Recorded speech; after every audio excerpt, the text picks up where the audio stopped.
So while people trickle in, I'm going to just start by introducing myself and getting just this admin stuff out of the way at the beginning. So hi everyone, my name's Selena and I'm the outreach coordinator at TEL, and we're so happy to have you here tonight. Thank you for joining us on a rainy Thursday night. If you're in Kanto, maybe you're from other parts of Japan, we've got a typhoon coming. So I hope everyone can batten down the hatches and enjoy a scintillating evening discussing, talking to kids about pornography, which is what we are doing tonight. We are really happy to have June Lowe back with us tonight, and we're going to be, or June is going to be leading us through how to have this potentially awkward conversation and make it less awkward and more real and just more useful, I hope. Because it's something that we need to address, and we don't want to dance around it, and we don't want to pretend like it's not out there, because it is, right? It's everywhere, and we want to be able to address it face on and gracefully, and with humor, hopefully, in a healthy way. So we did get a lot of questions from participants who signed up through the form. So thank you for that. I think June will be addressing quite a few of those in her presentation. A few of the questions were more general sex ed questions. And this is actually the second time that we've had June come and talk with us at TEL. So June has helpfully reminded us of the previous session YouTube link. So if you're interested in that, I think it's in the chat already, but I'll go ahead and drop it again. That's the link to the previous session, which is more of a general sex ed, how to talk to kids about sex, sex education. So we went through lots and lots of material in that first session. So let me just tell you a little bit about June, and then I'll pass the baton to her. So June is a sex educator and has been doing this for about 10 years, I believe, and has a master's degree in public health from Kyoto, Kyoto University School of Public Health. Is that correct? Okay, and then is also a PhD candidate in the Kyoto University School of Medicine. So has lots of great experience talking about sex ed with adolescents and children for a long time, and has a really interactive, dynamic, positive approach, and we love to hear it. So over to you, June. Thanks, Selena, and thanks again, everybody, for joining us this evening. It is porn o'clock. I am so excited. I have been looking forward to this talk for a long time. Thank you, TEL, for allowing me to do porn. They were saying, oh, what are you going to talk about? Let's do something serious, sex ed. I said, I want to talk about porn. And they said, okay, no problem. You can talk about porn. So thank you. Thank you, TEL, and thank you to all of you. So today, I want to tell you a bit about me, maybe 2 minutes about me, for those of you who have never seen me speak or heard anything about me. So I teach sex ed. I teach sex ed to kids as young as 8 years old up to 21 years old. And now mainly teach online. But previously I was teaching in schools, I was doing workshops, and I started my career teaching kids living on oil palm plantations. These are kids who had never heard of Beyonce. So this was a very interesting bunch of people. So I'm deeply, deeply passionate about developing ways that we can talk about sex openly and to really create an environment that is positive, sex positive for young people. And from the hundreds of students that I've had, I'm confident that that's possible. It's not a pipe dream. It's something that is real, and we can all be part of that. So today, we are going to talk about porn, and the title of this talk was How to Talk to Kids About Porn. Now, it's an interactive session, so I wanted to kick off today's session by doing a bit of a brainstorm with you. Now, talking about porn is not easy for everyone, maybe, so it's going to be anonymous brainstorming, and I've made a little Padlet. Selena, if you could share the link to the Padlet, I'm going to share it too. So if you guys look in the chat, there's Padlet. If you go to it, it'll take you to this thing.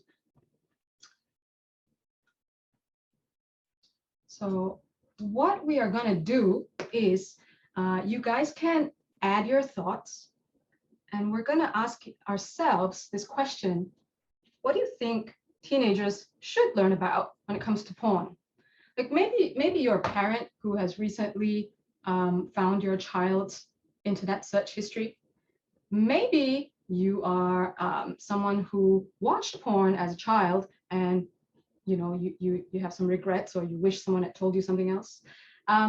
Whatever it is, what should teenagers learn about when it comes to porn? If you were in charge, what would you teach a kid? So this is before I tell you anything. So what you can do is you can click this plus button at the bottom, for those of you who don't know how to use Padlet, and just sort of write whatever, for example, safety. And then, you can change the color to, I don't know, whatever color you like, blue, safety, and it'll turn up. So please go ahead and start populating the Padlet with as many thoughts as you have. And don't be afraid. Totally anonymous. No one knows who's writing what. And also for the purposes of this activity, let's use this working definition for porn. Any sexually explicit films, video clips, or pictures displaying the genital area, which are intended to sexually arouse the viewer. Now, other people have different definitions for porn, but let's use this one for this brainstorm. I will also be giving you little prompts as we go along. And also, some of you may not have anything to add, but if you see something that helps you articulate your thoughts, you can also sort of rate it like we're on social media. So you can go, it's a deep, dark hole. Okay, I'm going to give that 5 stars, 5 stars, or 2 stars, whatever you like. And of course, not everybody has to participate. You can just read what other people are saying. I can see some people are typing. We have about 10 people only on this Padlet, so I would encourage a lot of you to join. So what should they learn about? Difference between porn and a healthy relationship. It's not realistic. Realistic. Realistic. It's not realistic. I would teach them that it's a job. People are acting. Cool. Sorry, how to? Oh, I see the link. Okay, I will click and join. Thank you. Thank you. You don't have to do all the things you see on the screen. They should learn about the dangers of filming themselves and how it can get out. Okay, that's like making porn. Not every vagina looks like that, and it's okay. Yes. Often does not show consent. Great, great. So let me give you some prompts, see if you can add a few other things. Like if you were developing porn education, porn educational resource, what would be the key messages? How do you think sex is portrayed in porn? To answer this question, you don't need to have watched porn. If you haven't, you can simply venture a guess. How do you think sex is portrayed in porn? Can we use porn to learn about sex? Oh, got lots here. It's not healthy nor real. Real sex does not need to be so violent. This is not a true portrayal of a sexual relationship. It doesn't have to be unhealthy. It's often unrealistic. How to interpret porn. How to recognize that what they're watching is porn. That real sex is way more fun. Excellent. Mostly objectifies women. Violence in porn is not normal. How to find good porn. Yes, there is actually such a thing as good porn. Lots of feminist porn nowadays. A lot of porn does not address consent. The understanding that curiosity is normal, but to understand that there are risks about what they view, it can be upsetting and doesn't portray a loving relationship. You're not a criminal. Could I ask the person who wrote this to elaborate? You can click this comment thing here and add a little comment if you want, just so that I can understand your thoughts. We should not be shamed for watching porn. Exactly. The curiosity to explore it is completely natural. You can read erotic stories. There's erotica. You can't be sure that the people you have seen in porn have freely chosen to do it. Many people who have been sex trafficked have had porn made of them. Yeah. Okay, be curious about it. Sorry, it teach males to treat women rudely, and that's correct. Some boobs are fake, indeed. Kinks are okay. It's not about intimacy or trust. Porn can be fun and not shameful. Porn is often made for the male gaze. Feminist porn! Feminist porn. Porn is great for entertainment and sometimes educational, but not reality. Super. This is great, guys. Keep going. It's very helpful, this brainstorming, for me to understand where you guys are coming from, what you're thinking about, what your experiences may have been, what your expectations are. Yeah, you can watch porn with your partner. I hope that for some of you who are in the audience, sort of having thought about this porn thing, but not really knowing how to start with it, that these thoughts from other people are helpful. Some boobs are fake. I like it. Let me ask another question. What activities should be included when we teach porn? Like, what do you think is the best way for us to deliver all these messages? Is it through a lecture like this? Is it through an app? Is it through videos? Should some people ask, should we show porn as part of porn education? Do we need to? Porn blackmail, receiving mails they claim they have seen you looking at porn. Oh, that's really interesting.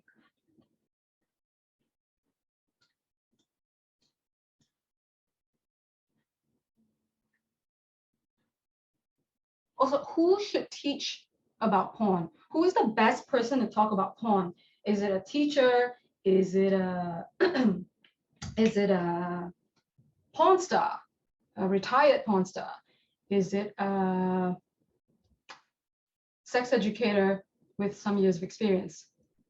Is it a health provider? What do you think?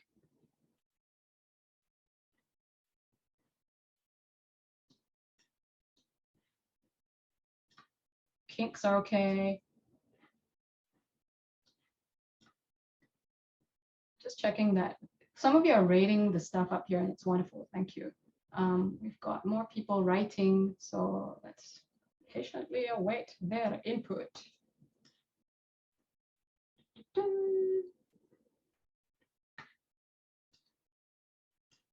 But if you saw something in porn, if you saw something in porn that made you worried, it's okay to talk about it. Super, yeah. Everyone should teach about porn. It's commonly talked about and not a conversation that should be secret or shame. Yeah, I agree.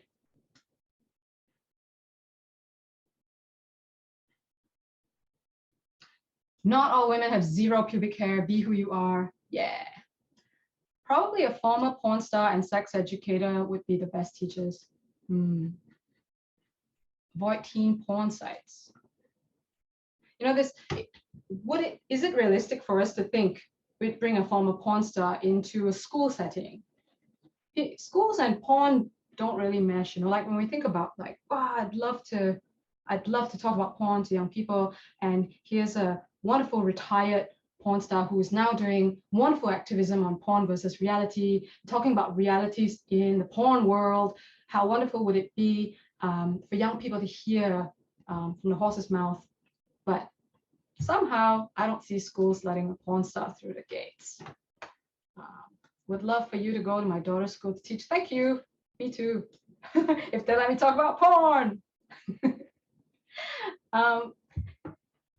Thank you, thank you. I'm just letting it roll because there's still a lot of people writing, and a lot of people reading. So, here we go. Whatever and however the child best learns or enjoys learning. Yeah, I think an app would be good. People can use that in their own time, and it may be a little bit more comforting, unconfrontational. Yep. Teacher, doctor of medicine. How to find this? Learn from a scientific textbook with respect and correct legal consent. Okay, who's the best person? A teacher might be a bit confrontational for students. Yep, and as I talked about in the last session, when you think about teaching sex ed, they do say that a reliable third-party provider is the best one because the students have to see the teachers in school every day. And if they ask something embarrassing, you know, they might be reluctant to speak their minds if they have to see the same person again and again. Separate education, teach people the business of porn, the safe and pleasure way to learn how to do it. Yep. When should they learn about porn? Should it be in school or when they're deemed adults and when they're deemed to be sexually active? It is possible to talk about sex with young people, very young people. So at the same time we talk about sex, should we be talking about porn? Unwanted pop-ups can lead to pornographic content. By the way, it would be great if some of you use the color option so that it's easier for me to drag these things. Emotional versus physical, emotional connection versus physical. Super. Guys, you guys have some amazing thoughts here. So good. Start young, good pictures, bad pictures. Great. So I'm noticing beware computer viruses. Yes, hot singles in your area waiting to meet you and steal your data. I'm not seeing a lot of support for porn. There's a lot of bad stuff about porn, but no one's really saying anything good about porn. Do you think? I mean, you can watch porn with a partner. Do you think porn is a reliable source of education? No, I like porn. I think it can be enjoyable. Great. Okay. Well, I think I'm going to stop there. Let's stop there. That's like heaps of stuff to process. You guys have obviously given this a lot of thought. The reason I wanted to do this brainstorming again for those of you who've just joined us is to sort of get an idea of what you guys are thinking before I share with you some of the stuff that that we know about porn education on the porn scene. So I'm gonna stop this. By the way, if you are interested in reading all of this, I will make this available so you can read this later on. I'll have it sent to you. So there's when you think about teaching sex education, one thing that you should keep in mind is the type of sex education you teach should be evidence-based as much as possible. Yeah. So to simplify that, if you conduct research on what works, what doesn't work, and then you go from there, and that's what you teach. Okay. So we've been, you know, what I'm going to show you is sort of a little bit of research on what people know about porn and education about porn for young people. Now, can everybody see my screen? Yeah, I talk to kids about porn. The truth is, the research on porn education is very inconsistent. There is no straightforward answer. There's, you know, all the things that we've said, porn is like this, porn is like that, and actually a lot of people share your views. So a lot of porn education programs at the moment that are available, they focus on highlighting how porn is not real. So they share a lot of your thoughts. So what you see on the screen here is a clip from a game that was developed by this website called Bish Training. So the game is called Planet Earth, Planet Porn, Neither or Both. So you look at each square. So for example, in the middle where the aubergine is, where sex is always about the penis. Is that on Planet Earth? Is that on Planet Porn? Is that neither or both? Where once the guy comes, then sex is over. Where people are serious about their sexual health. Where kissing is so good that it lasts for ages. By the way, this picture might be a little bit low res because I stole it off the internet and didn't actually buy this resource because I didn't think it was that good. But I'll tell you why in a minute, okay?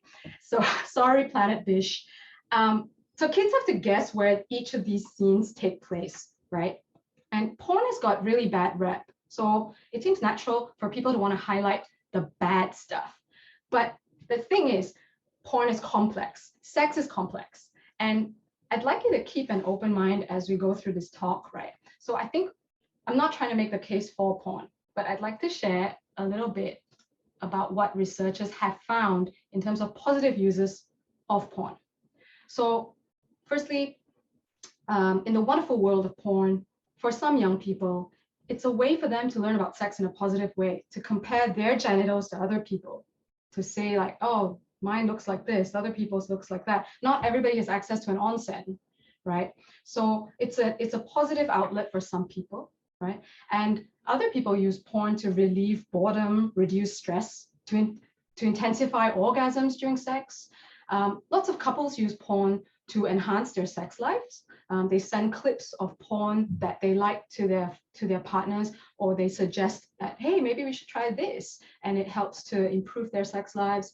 Porn is also used for sexual exploration. People may watch porn together to sort of get an idea of what's acceptable in their immediate peer group, right? So just a couple of positive uses of porn. But positive aside, what we know for sure is that porn is everywhere. Many young people are looking at porn.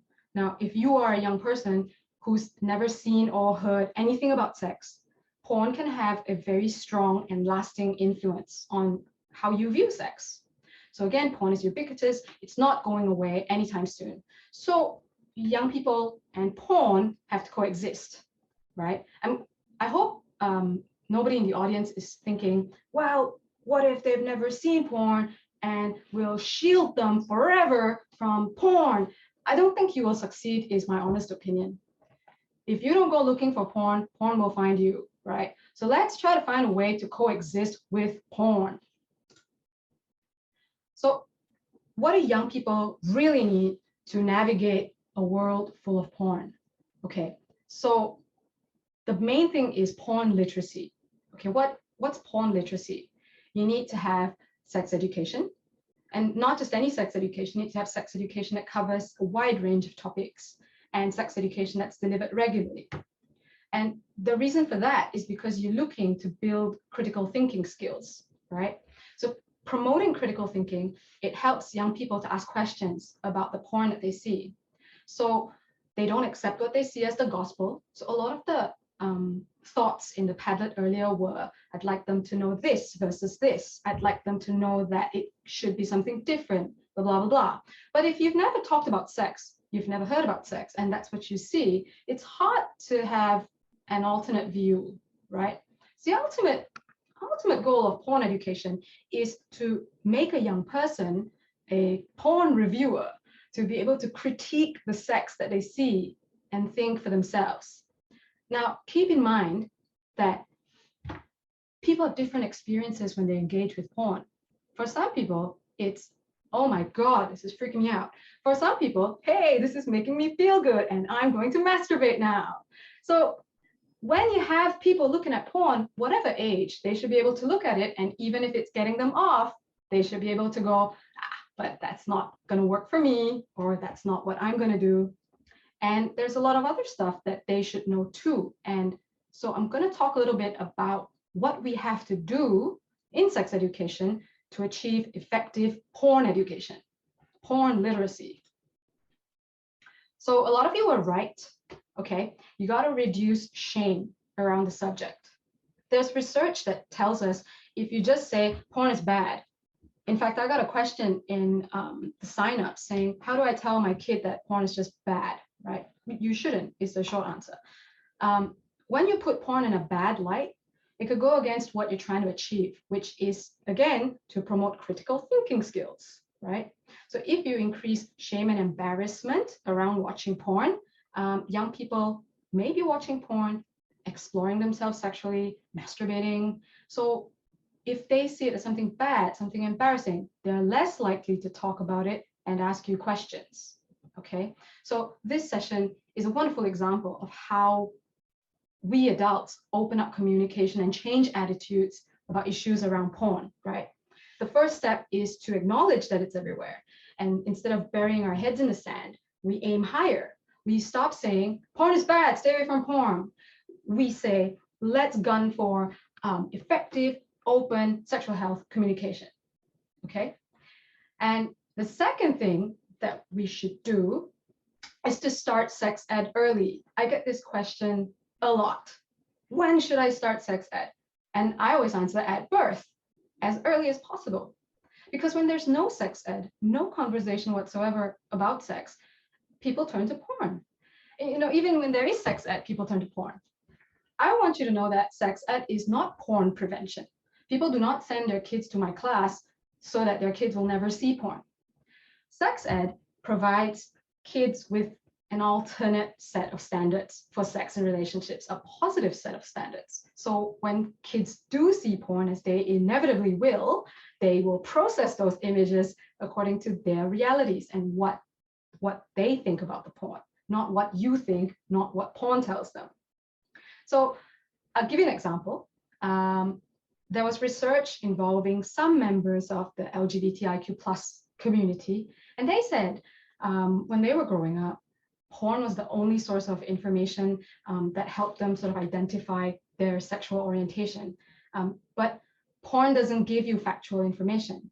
So porn is problematic for such groups because if you look at the way that porn portrays LGBTIQ+ sexual relationships, it reinforces these negative stereotypes, and it's there like sort of to entertain straight people, right? And so this can contribute to a lot of discrimination, stigma, and violence. So when we talk about early sex education, and people may think, how are you going to talk about porn to like 5-year-olds, 10-year-olds, 8-year-olds? It's when you talk about it in an age-appropriate, step-by-step way, always sex positive, always open. So it goes beyond reproduction. You talk about gender differences all the time. You respect diversity all the time. You talk about what healthy relationships and friendships should look like. You talk about sex in the context of their society. Yes, it's okay to talk about rape because it's happening, okay? And a whole lot more. It's not a one-size-fits-all approach. Some kids may be terrified, so you have to slow down. So you can't just throw a book at a kid and expect them to absorb all of it. You have to wait. You have to let them ask questions, right? You have to consider their realities. You have to consider who their parents are, where they're living. I've taught kids who don't know who Beyonce is. I've taught kids in Afghanistan. As of recent months, that was really amazing, okay? So you have to consider their realities. And thirdly, communication and consent. A lot of suggestions about talking about things that you see in porn, correct? Because there are scenes in porn showing people saying, for example, no, no, no, in a very fake way. And that is an example of how porn blurs the line for consent. So kids are watching people saying, no, no, no, no, please stop, but I like it in porn. And they may not be thinking, this is a script. Okay, so they might be thinking from a very young age that the chase and this fight is part of it, and that no is something that's open to debate, which it is not, right? So when we talk about skills building in sex education, we talk about negotiation skills, decision-making skills, but not just negotiating sex. Kids need to know how to negotiate a wide range of situations. Someone's bullying me in school. How do I deal with this? This person doesn't want to be my friend. How do I talk to them? Someone thinks that I said something about them. How do I fix this problem? Yeah. So you hear a lot of stuff about consent education being, welcome everybody. Today we're talking about consent. No means no, good touch, bad touch, age 16, 18, 21, depending on where you live. But nobody talks about navigating gray areas. Nobody talks about awkward situations. And in Japan, especially, I find that the culture is such that people don't speak out. People don't express their opinions clearly. So that's something that needs to be taught as well.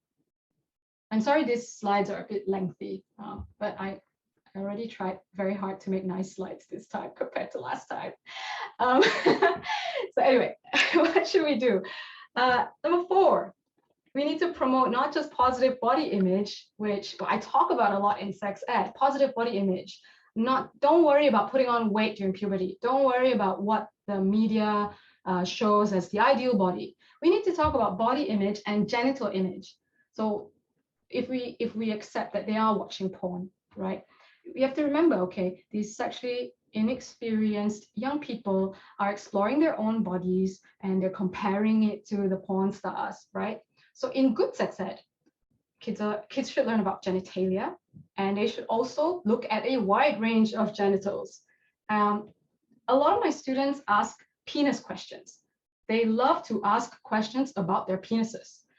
What should my penis look like? What will my penis look like? Que sera, sera. And they're overly concerned with variations of their penis from the porn norm. And it's very obvious.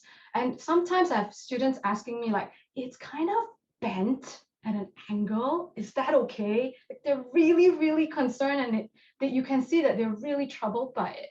So, you know, if you have regular sex ed that talks about that people are different, genitals are different, everybody's different, who are you? They develop a sense of identity, okay, and they're confident. So when they see these crazy beauty standards, not just on billboards and stuff, but in porn, they're able to think things like, that guy has a six-pack, that girl's really skinny, hang on, they probably go to the gym 7 days a week and eat only kale and egg whites.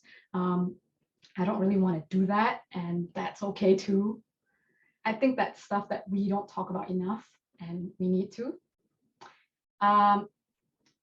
Number 5, we need to talk about the realities of sex. So porn makes sex look easy. Quite simply, people that learn from porn do stuff they see in porn, and when they fail to do it, they feel really bad, that they think something's wrong with them, right? I get questions like, are orgasms always so dramatic? Does everyone squirt? Can I make more cum fly out? These are real questions that I've been asked in my class. And when you get questions like that, if you're a good sex educator, you must not laugh. You must answer them seriously. So for example, squirting. The truth is, some people squirt and some people don't.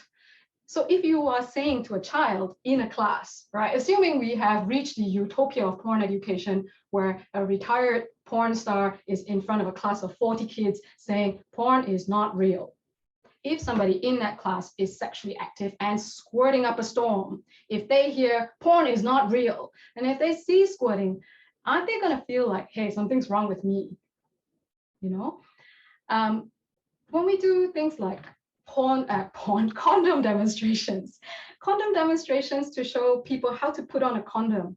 In pre-corona, I would hand out expired condoms in a class and show them how to put it on, how to stretch it, how to feel the lubricant on it, expired, so that I'm not accused of handing condoms out to a class, right? Because they can't use it.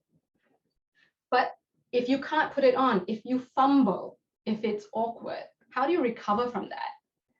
If you fart during sex, it's embarrassing. It doesn't happen in porn. How do you recover from that?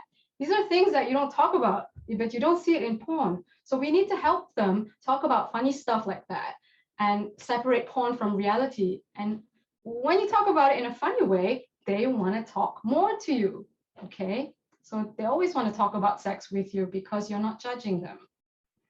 And finally, we need to talk about physical safety in sex. We've talked about consent, but we also need to talk about physical safety. A lot of you said there's a lot of violence in porn. And you're right, there's a lot of pain in porn. Spanking and whacking and hair pulling and rough anal sex. The people that learn about sex exclusively through porn, they are often putting themselves in danger by practicing unsafe sex, no condoms, and risky behaviors, spanking the wrong areas, right? But when we think about safety and pain and physical safety and pleasure, we also need to consider contrasting views, right? So some people are into pain. Some kids may be into this stuff, but what they need to know is that you can use it to explore your fantasies, but there's more to learn. You need to you need to understand that certain things can create potential for real physical pain and injury. So take the example of rough anal sex, for example. Clinics in Australia are always faced with lots of anal injuries because of rough anal sex and inexperienced young people. What causes this, right? The vagina is self-lubricating, the anus is not, a very basic thing. A simple lesson on anatomy and bodily capacity would have helped prevent a lot of anal injuries and saved a lot of time for healthcare professionals, right? And then I must talk about pleasure. You have to teach that sex should feel good, okay? A lot of people, they are still thinking like, oh, if you tell kids, don't tell kids to have sex, don't tell kids that sex should feel good because they're just gonna go do it. Nah, it's the opposite, right? Teaching kids to that sex should feel good makes them reject sex that feels bad, right? It teaches them to explore and communicate their boundaries and preferences. If you tell them sex should feel good, you should feel good, they won't accept when it feels bad. So if somebody is trying to have rough anal sex with them, sex that they saw in porn, it's not going to fly, right? I had a really good question, which was, how do I teach my young daughters to separate themselves from men who are trying to have sex with them, but are repeating a script that they saw from porn, right? How about if those young daughters had an alternate set of standards and were able to say things like, whoa, you're going in there, I'm not quite ready. Do you have lube? We need lube. Wait, have you done this before? I'm curious to try it, but I don't know about right now because I haven't had a poo. Look, I just like it when you touch it, but I don't want you to go inside. So like if they're able to vocalize these thoughts instead of feeling just disgusted or scared or whatever, right? Then they will be very, very safe. So these are things that I'm sorry to go on about it, but it's really important. And I've been teaching sex ed for a while now, and these are the three main things that I think we should consider when we think about teaching porn to kids. Okay, so I talked about this earlier, that schools restrict certain content. So when you think about, sometimes I post on these Facebook pages and parents go like, I think that my kid's school has adequate sex ed. And I ask, what does that content entail? There are ministry guidelines that prohibit the use of proper terms for genitalia in Japan. You're definitely not going to get a porn star in there, right? So you need to understand the limitations and supplement the information as needed. And the same way we did the Padlet brainstorming and people just shared all these thoughts. It happens a lot in my class. The anonymity that you get from an online interaction and online lessons, it gives young people opportunities to discuss and to talk about sensitive topics. A lot of young people cannot ask questions, not because they don't have questions, but because they don't know how to ask the question. They don't know how to frame the question. And the same way you guys shared and people rated your posts, it's a great way to learn and to articulate what's going on in our heads, right? And when I teach regularly, it definitely builds trust. It builds openness. It builds understanding of my audience. And this is a solid foundation to teach porn, okay? So to recap, and before we go to questions, when you want to talk about teaching porn, it's not going like, hey, it's porn o'clock, it's porn time, let's talk about porn. You can't do it. No way. It's not going to work. Porn literacy is about critical thinking skills, which are sorely lacking in schools today. Private, international, public, doesn't matter. Kids have no critical thinking skills, and there needs to be supplementary education for that, right? So kids need to be able to use those skills to distinguish between positive messaging, negative messaging, messaging that works for them, whether this works, whether that works, and be able to also articulate what they want.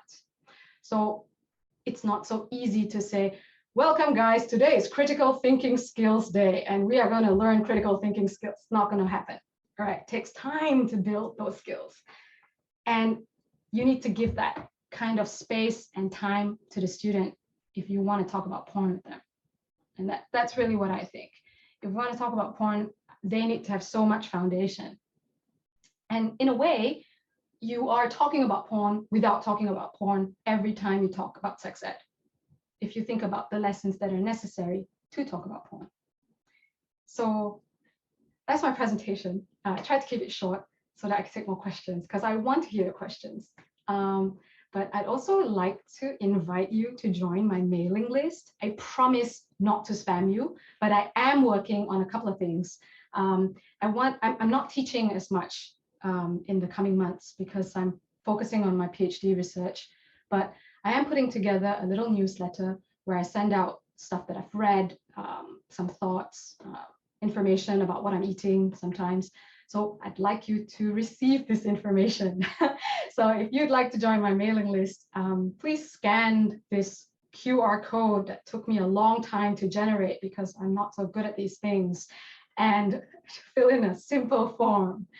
And I'm going to, oh, and also that's my website, goodsexeducation.com. If you want to check out information about my courses and other things that I do. And that's my email address, goodsexed@gmail.com. If ever you want to send me an email, please do. I love receiving mail. And thank you very much for participating and listening. So now I am going to answer your questions. I think Selena has sent a link to the chat slides app.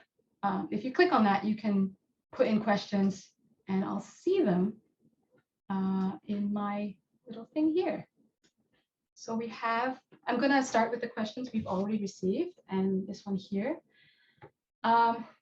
When you talk about teaching porn as a supplementary education, what age group are you thinking about? When is it time for kids to really learn about sex education? As I said, like, it's from birth, and porn education is not like, hey, this is a session dedicated to porn. You need lots of different elements in order to build up to porn education. So I think that there's another question I'm going to answer, which talks a little bit about where we get our foundations on what to teach. Yeah. So here's a question.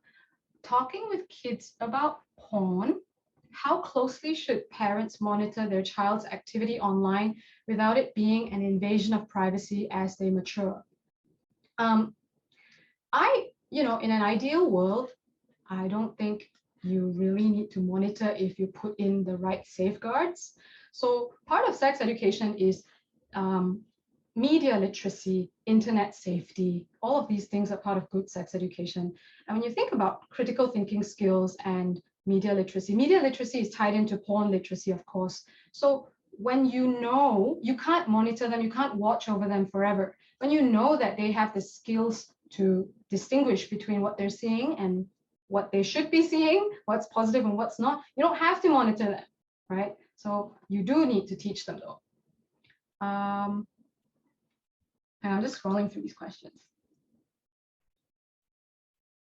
How to start the conversation about sex and body changes. I work with underprivileged kids who don't get this educational exposure much. How to start this conversation in a group? Well, quite simply, talking about common body changes. It depends.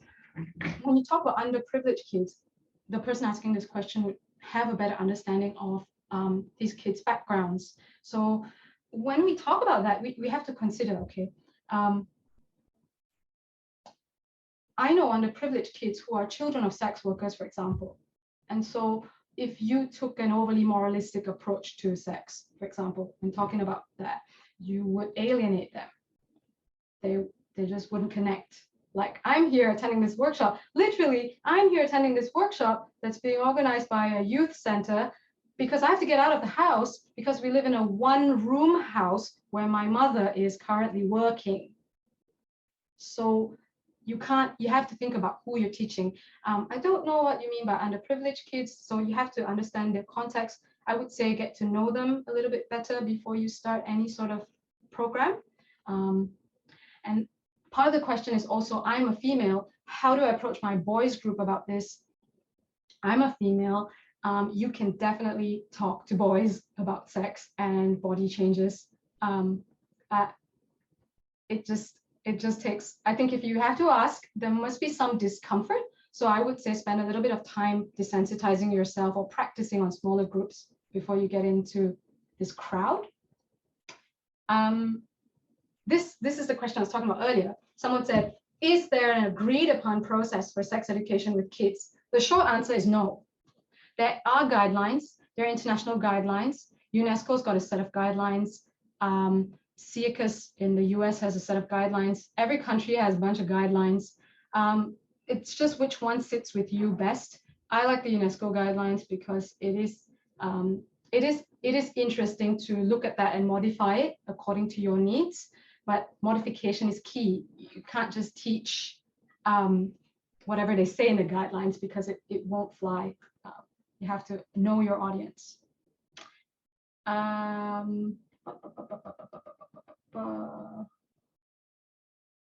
How do I make it clear that porn is not allowed at age 12 without shaming them for having an interest in sex? Okay, legalities of pornography is something that you need to talk about too. So for example, porn is illegal in Malaysia, but readily available, right? So when you say, don't have porn, don't watch porn, it doesn't make sense to them because they can see porn. Did you know that porn is illegal, but how come I can find it? You need to talk to them openly, right? Don't shame them for having an interest in sex. It's a human reaction. It is a human instinct, right? I think a lot of parents can't have these conversations. If you can't have these conversations, I say get some help, right? And don't rely on schools that take a moralistic view to sex. It doesn't work, and it will have far-reaching negative effects in the long run. How to prevent and protect cyber sex crimes, media literacy, porn literacy, understanding how to search on the internet. I do a class on fact and fiction when it comes to online searches. So I get them to do a few searches for me to find out whether what they're reading is true or not. And a lot of kids will believe everything that they see. There are kids quoting TikTok videos, citing YouTube channels. This is not okay. So when we live in an age of fake news, we need to put in media literacy classes. I'm going through the chats and it says, if our children are going to be watching porn anyway, what do you think is the safest way? Porn literacy education. That's the safest way. Comprehensive sex education that's age appropriate, that builds up to an understanding and builds up critical thinking skills, and then they shall be safe. Questions here. I'm going to drink some water.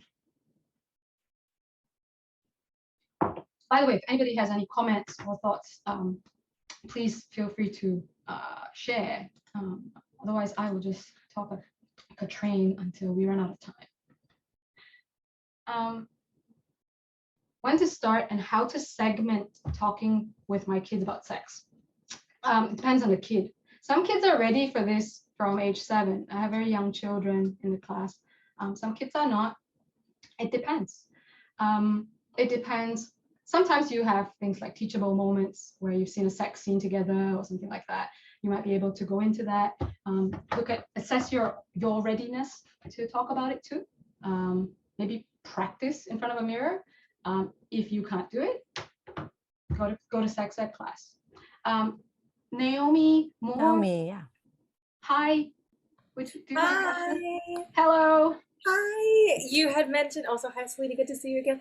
You had mentioned it's okay to share. Oh, sorry, my lag.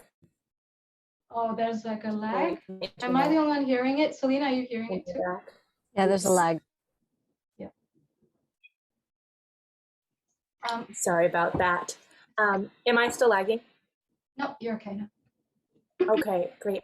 I'll try to get this out quickly so it doesn't lag again. I was just going to say that in regards to the cyber sex crimes comment that was mentioned, I also would share from the perspective of someone who grew, like I'm 24, so growing up with the internet being so accessible and having computers from a young age, then I can definitely speak to the like how easily it was to access like that really unsafe kind of environment with folks on the internet when it came to sex. And I Yeah. feel like personally what would have been really supportive is just that holistic aspect of my personal development. And also, like you were saying with media literacy, I feel like when children and adolescents feel safe making their own decisions from their own core and sense of self-worth, then that can be the biggest sort of safeguard against even pursuing those kinds of situations that could be like, oh, validation, or oh, someone's, giving me this kind of Mm, attention. And mm. I just wanted to echo what you were saying about critical thinking skills.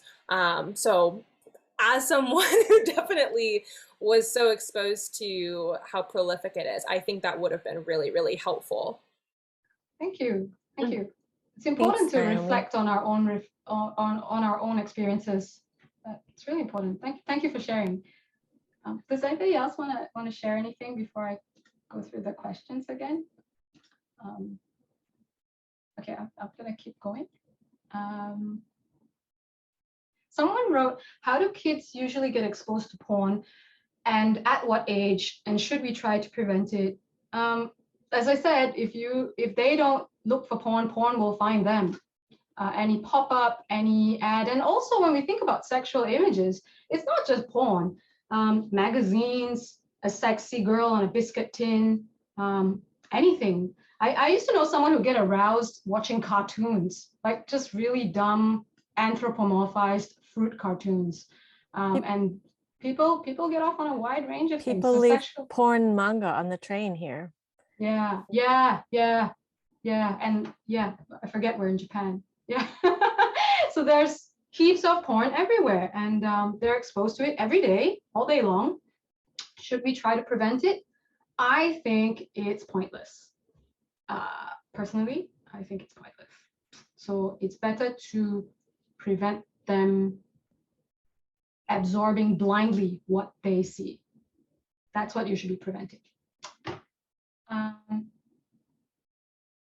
Well, let's assume we have a good sex ed program, but it doesn't include porn. What age? I think people want to know this stuff. Well, the UNESCO guidelines recommend teaching about sexually explicit media from around age 9 to 11, 9 to 12. So sexually explicit media also is when we talk about body image and things like that, right? So from that age, you can already begin talking about it, drawing examples from stuff around those kids that you're teaching. Someone asked, I run a small Instagram page normalizing topics around sex. I realize some of my followers are younger, say 13. Is there any topic I should be aware of or any advice in general? I'm not a social media expert, but I do know that you can conduct little polls to find out what your audience wants to learn about. You can also check your insights to see what posts got the most responses or what people like the most, what people said about it. And so sex ed at its core, when it is effective, is responsive. So I think that when people go on social media and they think that I'm talking to the world, you're not. You're not. You're getting censored, okay? You're at best talking to 10% of your followers, okay? So it's important to put that into perspective. So yeah, not to criticize or anything, but really just to understand your audience needs. How do we encourage schools to improve sex education? Very good question. If you are a parent, you have immense power to influence what you expect the school to do. A lot of parents are very passive, but if you think, especially when I look at private education, a lot of parents pay for private education and they just accept what they're given. But like if I feel like if I'm paying so much money for private education, I'm going to make sure that I get what I pay for, right? So I'm going to go and demand it.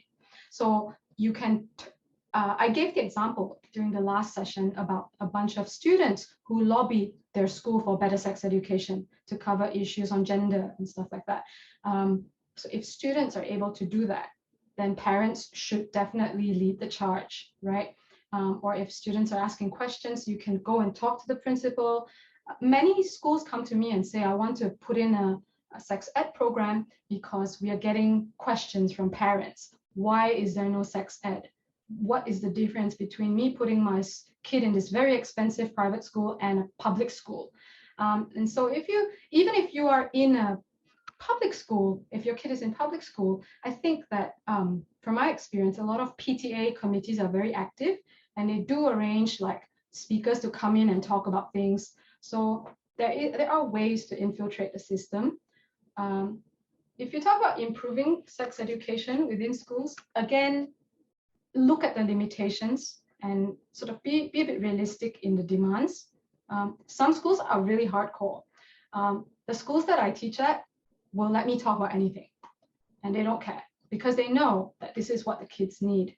There are kids that invite me to speak and they have lots of teen pregnancies in their school, and to not do a condom demonstration would be remiss, right? So they will allow that. Sarah says, thank goodness my daughter is in your class. Please teach her about porn. Will do.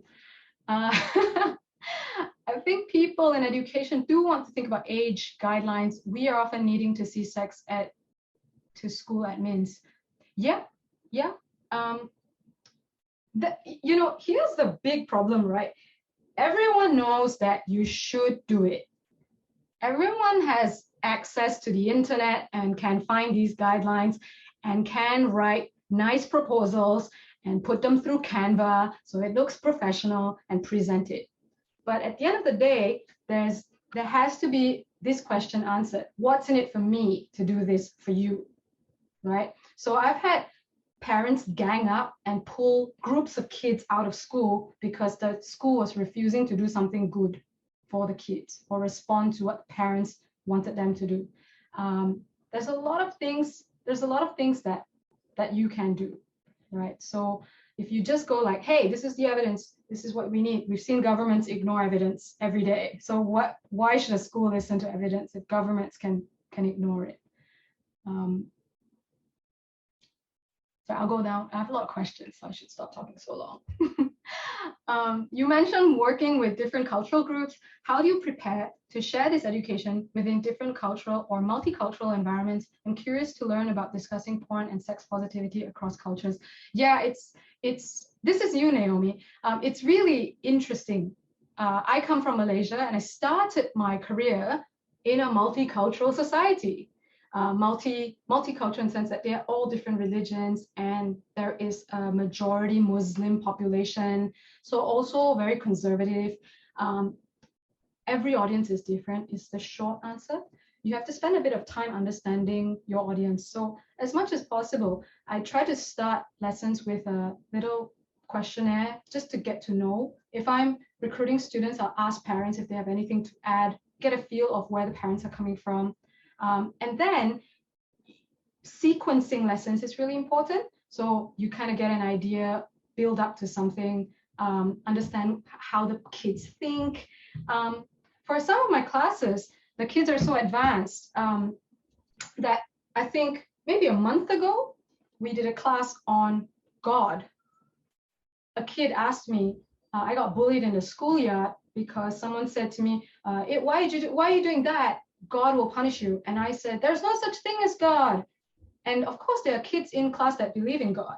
And the idea is not to say there is a God or not a God, but to teach young children to debate, to ask questions, to converse with people who think differently from them in a civilized manner, right? So if you practice that in your classes from the get-go, you can work with multicultural groups. I don't believe that any one resource speaks to everybody. Definitely not. But taking time to understand helps. So for example, I did a session with girls in Afghanistan and I had a translator. I had to know my translator, right? So I had to know what would be translated. and I had to phrase what I was saying carefully so that people listening would not put them into trouble. So you have to know, you have to be very careful. There's a lot involved in teaching sex ed, but you know, in a normal English speaking environment, it's pretty easy compared to in some other environments, I think. How do you address the issue respectfully when your kids stumble upon you and your partner in the act? It's not porn, but they are seeing a sexual act. How fun. Very awkward for you, but probably a wonderful teachable moment. So talk about that. I think if you spin it properly, you could set that child up for life to say that this is something that people in loving relationships do. And, you know, we are in a loving relationship. We trust each other. These are the criteria that we fulfilled in order to get to this point. And sorry that you saw that. It's a private act. We should have probably locked the door, but we forgot. Because when we get excited, sometimes we forget. And sexual excitement is part of this whole thing. And it's a long lesson. And actually, the research tells us that you cannot overload young children with information. So if this thing has happened, you need to break down the stuff you're gonna tell them. So you probably need to draw a mind map of like what you're gonna talk about, and maybe set up a like, hey, I'm gonna explain this whole thing to you this week. Every day, I'm gonna take 10 minutes to tell you a different story before you go to bed. And at the end of the week, I hope to have explained this thing that you saw, and I will answer any question that you ask me. Then it's a positive thing, you know, instead of, oh my gosh, what do we do now? Great question, by the way. I hope this approach helps you. We just talked about porn here in Japan, much of which objectifies schoolgirls. For those of us in Japan, do schools address porn as part of their sex ed programs? Not that I'm aware of. Yeah, I think a lot of people would flat out say no. I've seen the health textbooks for public school, not so detailed, to put it mildly. Who taught you about sex? Oh my gosh, good question. Do you know, I didn't have any sex ed growing up. I was the kid that didn't have sex ed, but I had books, and my parents were really liberal with books. There was never a time where I wasn't allowed to read a book. So I went to when I wanted to learn about sex and stuff, and I was curious, I went to the bookstore, and we would have these buy whatever book you want type of dates, right? And there was a book, and it was called Will a Girl Walk Like a Duck and Other Questions About Sex. And I read this book, and at that time I was really young. And I'm telling you this because books are dangerous too. I later discovered that this was a very, very religious spin on sex, okay? There was a lot of religious messaging embedded into this book. So it wasn't a very good book for objective views on sex. And then my auntie bought me lots of books, girl talk, American books. But that didn't really help me because the perspectives were American perspectives. And I was a Chinese girl in Malaysia going to public school where everything was pretty conservative. So culturally appropriate sex education is key. I didn't get to ask the questions I wanted to ask, but we got to go to the library, and I read a lot of books, and yeah. I remember when I was 13 in high school, I changed high schools, and there was a girl who had transferred back from a school in New York, and I was in the science lab, and I was sitting, you know, it was before I got my period. I was sitting with one of the table legs between my legs and just like listening to the class. And she said something to me like, oh, you want it so badly, ha ha ha ha. I don't know what she meant. And it's probably the start of asking these kinds of questions. And she'd come from New York, where obviously her friends had been talking about this for a long time before 13. Anyway, you could have your kid could have a moment like that anytime soon. You have to be prepared for that. And if you are able to help them understand what was being said, they will feel better. What about parents who don't want schools to teach sex ed? We have a couple at our school. What are the ethics about making sex ed compulsory? This is interesting. With all sex ed programs, parents must have the option to opt out. Some schools that I've worked with are a little bit sneaky. So everyone is automatically opted in and they have to opt out by writing a letter if they want to. So it makes it harder for parents to opt out, and they know that this education is important for the kids, so they want the kids to be part of it. But I think, truly, what I do when I go to schools physically is I say, we have to have a parents talk. Now, always have a parents talk. And during the parents talk, I present the results from a survey that I conducted. So I present to them their children's level of knowledge when it comes to these topics. This group thinks that you can get HIV from a mosquito bite, and that if you wear 2 condoms, you are safer. Is this really something that you are okay with? Have a think about that. And I'm going to tell you all these things that I'm going to teach them. And please now ask me any question you have about what I'm teaching, and about me, about my objectives, please. And if you disagree at any point, keep asking questions, keep challenging. I find that when parents are given that opportunity, they feel safe, they feel respected. I mean, at the end of the day, you must respect the parents and their wishes. Some parents feel that sex education is something that should be taught by the parents at home in a religious way. And talks that explain the breadth of topics that we teach in sex education and why we teach those topics are important to sort of open their minds a little bit and maybe get them to consider an alternative, set of rules. So you can't make sex ed compulsory. You must make them come to your side. The last question I have here is, my 7-year-old daughter searched on the internet with the keyword kiss as she was interested in a Disney movie, seeing people kissing, and then she found some porn and she watched them. I cannot blame her as she didn't know. In this case, how should I talk to her? I think I need a strategy. Wow, that's a big one. Talk about kissing, talk about why people kiss. You need to talk about sexual feelings. You need to talk about the prevalence of porn. Again, I would say break it down. There's a lot here, and there's not enough time for me to go through all of it. But as I've said, porn education involves a whole host of topics, and don't try to teach them all at once. You got to teach it gradually. Oh, there are more questions. Sorry, let me. Oh, that was it. That was it. Let me look at the chat.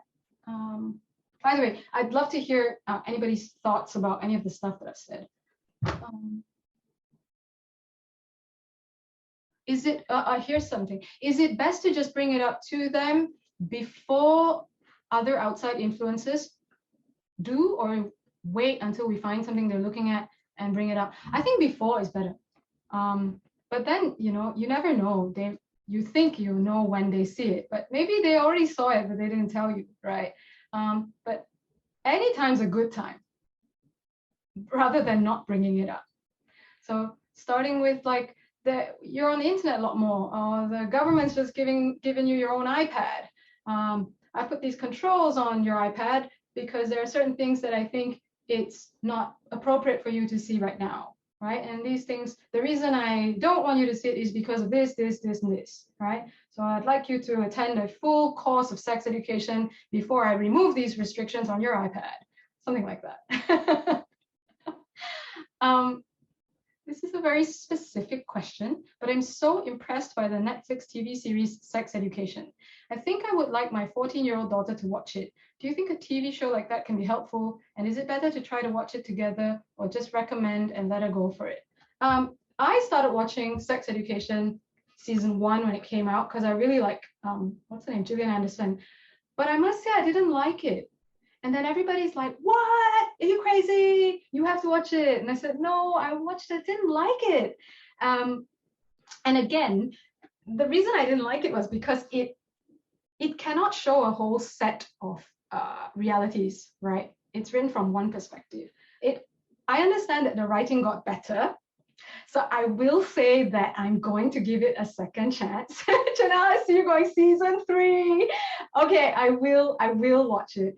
But I don't feel qualified to give an opinion about sex education because I'm going to be honest, I watched a little bit of the first season, so I cannot give you a review on this. But it depends. Has your 14-year-old daughter had any sex ed? Does she know anything about anatomy? Maybe you should watch it before she does to see if it's appropriate for her. Maybe you have your own goals when it comes to sex education.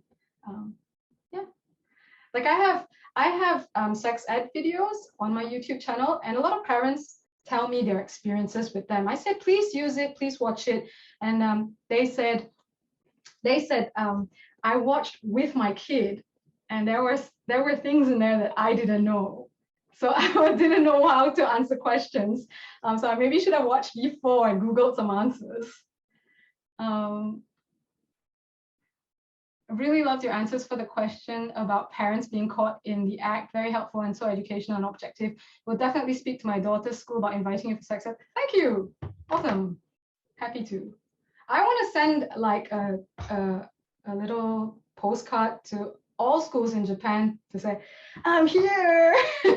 Do you want sex ed? Because I'm here. I want to do that, and I haven't done it because I was so busy.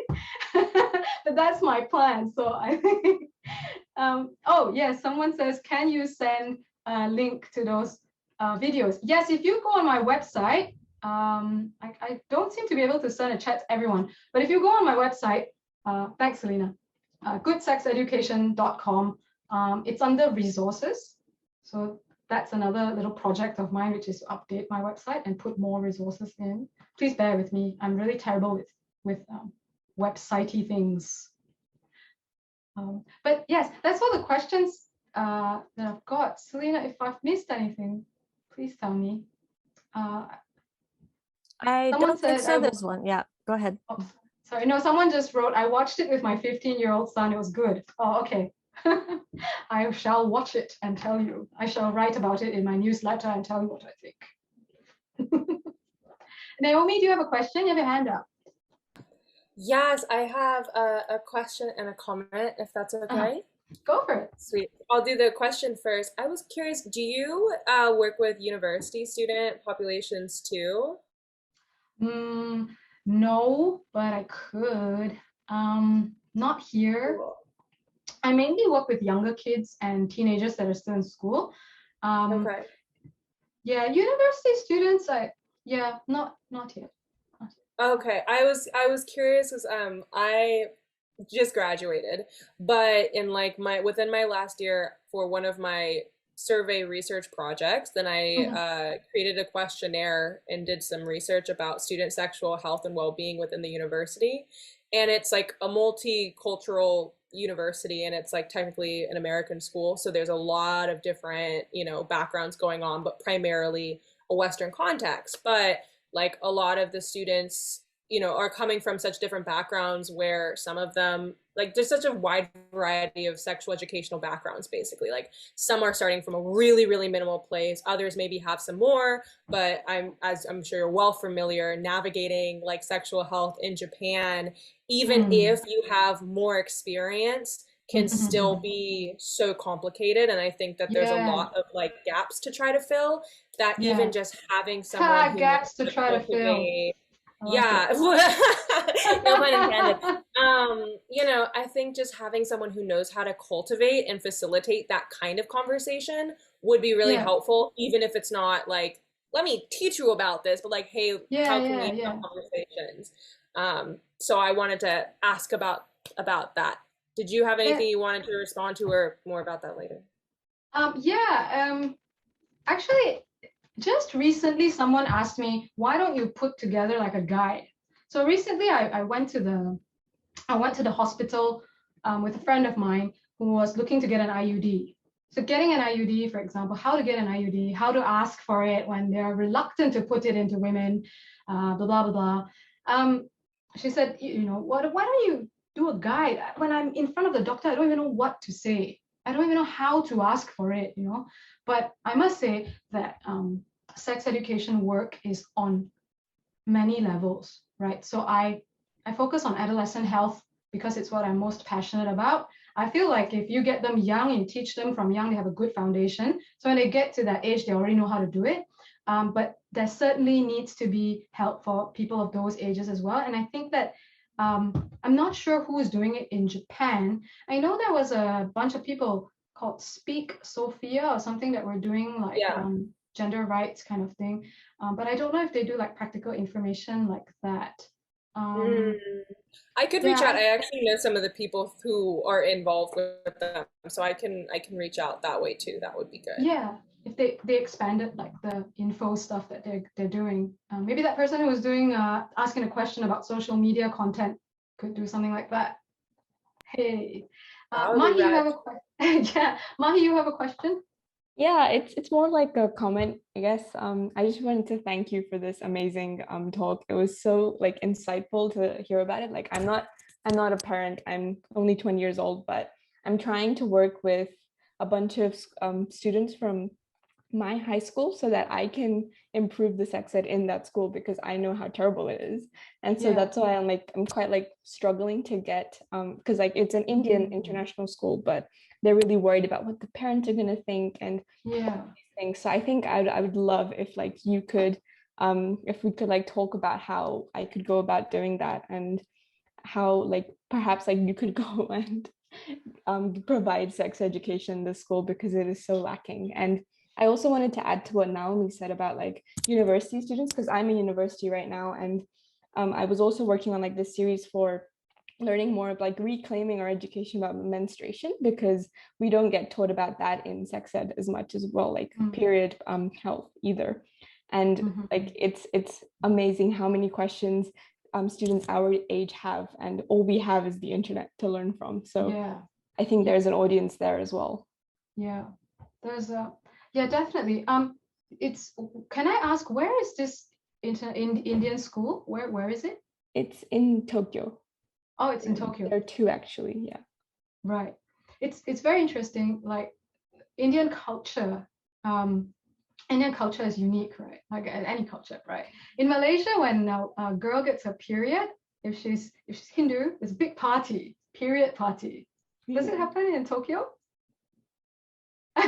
Like I'm not talking about like party, right? I'm talking about party. There's like backdrops with the blown up photo of the girl in question, like Sumitra Jayaraj got a period, you know, like really huge party. Yeah, it's amazing, right? But at the same time, it's rooted in Shen is now eligible to be married off. You know, like there's a little bit of that going on.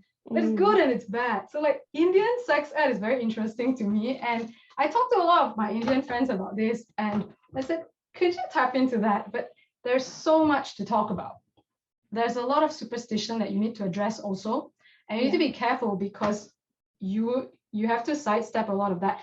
Talking about religion, religious views, superstitions, that is a skill in itself. And it takes years to hone. It's not easy to do it objectively without looking like you're swinging one way or the other. But if you do it well, then you really earn the trust of the parents. So send me an email and let me know what your thoughts are, and maybe we can go from there. I actually have another question. What are your opinions about boys and girls learning sex education together? Like, should they always do that, or should there be a point after which they do that? Some people ask, some people say that they're more comfortable separated, right? And in a lot of cultures, I do see that when they are separated, like for example, the girls will ask more questions, but if the guys are in the class, they won't ask so many questions. There's no evidence to say which one is better, truly. But I say go with what works. I do both, combine them, and then give them space to ask, are you more comfortable like this? Ask them. Do you guys want to do just a girl session? Do you guys want to do a boy session only? I give them the time and the space to do it. For other things, it's better to do it together, like period education, as you say. There are many period books, right? But it's important for boys to learn about periods as well. So everybody has to learn about periods. So combined groups is good. A lot of people think it should be separated, and I think that's counterproductive. But yeah, I think as much as possible, everybody should be together, but my answer would be it depends who you're teaching. Thank you. Let me see. Talk to teachers or parents might be good. Could be by Zoom like this. Yeah, I do a lot of parents talks on Zoom too. We are doing one now. We should do more. At some point, I hope to up my social media game to such a point where I can say, I'm doing a talk now. Join me, guys. But I don't know if I have it in me, guys. It has to be organized nicely. I have to pace myself. Yes, of course. Naomi, sorry, you still have your hand up. I'm sorry, I thought it was from before. No worries. I absolutely did not want to interrupt, and I was really loving getting to hear more about that last bit. My comment was kind of in relation to a previous question about like the child looking up like kiss and then what happened from that and like how to discuss it without the shame being attached to like having searched and watched the videos. And it reminded me of a personal experience when I was younger. I must have been around the same age, and I had like a sleepover with some friends, and on my mom's super old Dell desktop, then we were like, let's Google gay sex positions. Obviously, that's a little bit less innocuous than looking up kiss because you're curious about a Disney movie. But from a young age, I was pretty curious about my sexuality, and I'm queer, so surprise there. So I really, like, I think being in that friend group and having that moment was all of us like, oh, what's going on here? Anyways, fast forward, we literally ended up looking at like images of stick figures, like showing the positions. It wasn't actual humans involved in it. But nonetheless, later on, my mom found that search history because we didn't know how computers work. And I think also at that time, you know, you're less cued in to some of the shame that does get conditioned around it. And what happened when she found out? When she saw that we had searched that up, it was like she was very angry and she was very embarrassed, and it was a lot of like, you don't do that and you don't look that up. And I remember that one, it kind of had this twofold, like, even though I was really young and I can understand from a parent's perspective, I can try to empathize from a parent's perspective, like that feels inappropriate for my child for whatever fears or whatever reasons I think that might ultimately negatively impact them. But at the same time, like that stuck with me for so much longer than just that, you know, childlike phase. That was, oh, this is shameful when I'm 12, this is shameful when I'm 14, when I'm so on and so forth. And knowing that that voice, it was still in my head of like being reprimanded and feeling like, oh, I didn't search that, my friend typed that in, I didn't even want to look it up, you know. And then it automatically closed the door, like, okay, so we can't talk about this at all, like ever, because I would be shamed about it. And then also the other aspect of that, like, if your child does have curiosity about their sexuality, and like was mentioned earlier, there's not a lot of resources outside of the internet, then that too can, you know, carry with them. And I know that it took me a long time to feel like it was okay for me to express the curiosity in that point, since mainstream society didn't give space to that, especially for children to be aware of and wanting to talk about, you know, their sort of multifaceted sexual interests or romantic interests. So I was just I just wanted to reflect on that experience and also offer, like, considering not just where they're at right now, but how that could be, how your response can be carried with them, and maybe what you feel would be beneficial for their development long term too, and what kind of message you want them to carry with them and think about as they continue, maybe to explore at a more, what feels for you a more appropriate time. Definitely. I don't know if I mentioned this actually, I can't remember. The response when a lot of people are here because, like I mentioned in the beginning, a lot of people are here because probably they went through what your mom went through, which is they found their kids' search history and they freaked out or something. If you're here and you've done that, don't be embarrassed. Don't feel bad that you did that. If you scolded your child, don't feel bad about that. You did what you knew to do at the point, and you can turn around. You can just say, actually, I heard this thing and I want to talk about what happened. I could have dealt with it a little bit differently. Let's talk about that. I want you to be able to come to me, whatever. How you respond has a huge impact on whether they will come to you again. So I think a while, maybe 10 years ago, I read this thing where someone who was caught masturbating would always do this when they were having sex, would cover their face when they were about to orgasm. Like the shame stuck with them so deeply that if they were about to orgasm, they couldn't have anyone see them or what, they would hide. And that led to sexual problems later on in life. So creating those spaces for kids to have discussions, any discussion, all discussions, is so important with their peers, teaching them how to verbalize. So there's a lot of discussion going on in my classes. Sometimes I just put, boom, let's talk about this, and that's all we do for the hour, right? And kids have lots of thoughts. So it's not just, when it comes to even the search term, gay sex positions, at least you are able to articulate gay sex positions. Some people don't know what to search for. Some people don't know what they're searching for, or they're ashamed to search for the thing that they know they want to see. Sex ed is about that sort of thing too, which is to say what you want and to not be ashamed of what you like, and to know and trust that if your mom or dad has signed you up for this thing, they're on board. That your teacher is talking to them. You guys are all friends and you can talk about it. Sex ed is not one directional. It's not like you come to class and then that's it, It's a network. It's building trust, not just with the kids, but with the parents. I talk to all the parents that send their kids to my class as much as I can. Some people are busy and I get that, but like some I've become really good friends with, and I really cherish those friendships because it's, I make friends too. And it's nice. Yeah. So anyway, I think my time is up. So Selena's put a camera on to warn me that my time is up. So any last comments or questions? Okay, thank you so much, everybody. I see there's some people connecting in the background over here, making plans to bring sex ed to their schools. I'm really happy about that. Yeah. So some of you are going to email June, which is great. Let me just share, share all that information again. Okay, great. Thank you, June. And to remind you that we will be talking about building healthy relationships, the difference between a healthy and an unhealthy relationship next week, including what is interpersonal violence and what are signs that you should be looking out for, what types are there, and how can we make our relationships healthy, not just romantic relationships, but all kinds of relationships.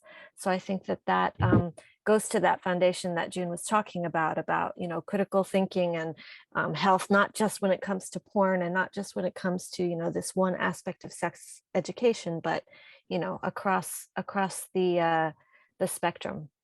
So I'm so thankful for June to come here and talk to us frankly about porn and make just a few porn jokes along the way. Just a smattering of porn jokes. So thank you. Thanks for coming everybody out on a Thursday night to talk about porn. Yeah, thanks so much everybody for making the time and sitting through this long session. I really appreciate it. And if you have any other questions, please write to me. I love getting mailed. Thank you, and see you next time. Let's connect online.